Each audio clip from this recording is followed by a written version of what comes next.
హైదరాబాద్లో ఉన్న రాష్ట్ర మెప్మా కార్యాలయాన్ని ముట్టడికి వెళుతున్న ఆర్పీలను అరెస్టు చేశారు పోలీసులు. పెద్దపల్లి జిల్లా ఆర్పీ సంఘ అధ్యక్షురాలు శారద మీడియాతో మాట్లాడుతూ, హైదరాబాద్లో మెప్మా కార్యాలయాన్ని ముట్టడికి వెళుతున్న మా అందరినీ కరీంనగర్లో అరెస్టు చేశారు. కరీంనగర్లో మా అందరినీ అరెస్టు చేసి సుల్తానాబాద్ పట్టణానికి శుక్రవారం రోజు మధ్యాహ్నం 1 గంట ప్రాంతంలో తీసుకువచ్చారు. సుల్తానాబాద్ పట్టణంలో ఉన్న వైశ్య భవన్లో మమ్మల్ని ఉంచారు. మా జీతాలు పెంచాలని, మా జీతాలు అకౌంట్లలో వేయాలని, మా హక్కుల కోసం మేము హైదరాబాద్ వెళ్తుంటే కరీంనగర్లో పోలీసులు అరెస్టు చేసి సుల్తానాబాద్కు తరలించారని అధ్యక్షురాలు శారద అన్నారు.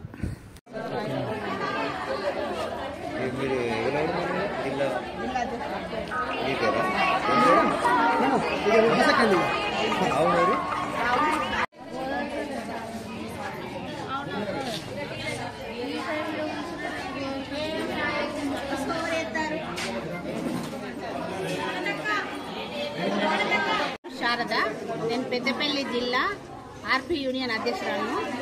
గత 18 సంవత్సరాల నుంచి మేము ఆర్పీగా చేస్తున్నాం. కానీ మాకు జరగాల్సిన న్యాయం మాత్రం జరగలేదు. తెలంగాణ ప్రభుత్వం వచ్చిన తర్వాత కేసీఆర్ గారు 2,000 రూపాయలు ఒకసారి పెంచడం జరిగింది. తర్వాత 4,000 రూపాయలు పెంచడం జరిగింది. 6,000 రూపాయలతోటి అరిగోస పడుతున్న ఆర్పీలు ఎంతో మంది ఉన్నారు. అయినా కానీ ఇప్పుడు ఈ ప్రభుత్వం వచ్చినాక ఏదైనా చేస్తేది కావచ్చుననే ఆలోచనతో ఉన్నాం. కానీ ఈ ప్రభుత్వం కూడా మమ్మల్ని గుర్తించలేదు. అసలు ఏ ప్రభుత్వం కూడా మమ్మల్ని గుర్తించలేదు. ప్రభుత్వ పథకాలు మాత్రం ప్రజల్లోకి చేరవేరేది మేము.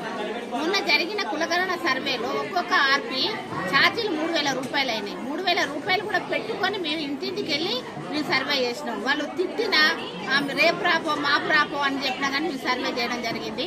అయినా కానీ మాకు ఎలాంటి గుర్తింపు అన్నది లేదు. మా డిమాండ్స్ ఏంటంటే, ఈ రోజు డిమాండ్స్ ఏంటంటే, గత 7 నెలల నుంచి మాకు జీతాలు రావడం లేదు. వెంటనే జీతాలు మా అకౌంట్లోకి మా సమైక్య అకౌంట్లోకి పడాలి. నెక్స్ట్ ఇంకోటి ఏంటంటే, 6,000 రూపాయలతోటి మాకు జీతం సరిపోవట్లేదు. జీతాలు పెంచాలి. తర్వాత వచ్చేసి మాకు డ్రెస్ కోడ్ లేదు, ఐడెంటిటీ కార్డు లేదు, ఆరోగ్య భద్రత, ఉద్యోగ భద్రత అన్నది ఏమి లేదు. ఇవన్నీ మాకు కల్పించాలని మేము ప్రభుత్వాన్ని కోరుకుంటున్నాం. ఈరోజు మేము పెద్దపల్లి జిల్లా నుంచి 71 మంది ఆర్పీలము హైదరాబాద్కు తరలి వెళ్తుంటే మమ్మల్ని మార్గమధ్యంలో కరీంనగర్ టోల్గేట్ దగ్గర మమ్మల్ని పోలీసులు అరెస్ట్ చేయడం జరిగింది. అక్కడ ఒక 5-6 గంటలు ఉంచుకొని మళ్ళీ ఇక్కడికి తీసుకురావడం జరిగింది. మా డిమాండ్స్ ఏంటి అంటే, మా జీతాలు తొందరగా మాకు రావాలని మేము కోరుకుంటున్నాము.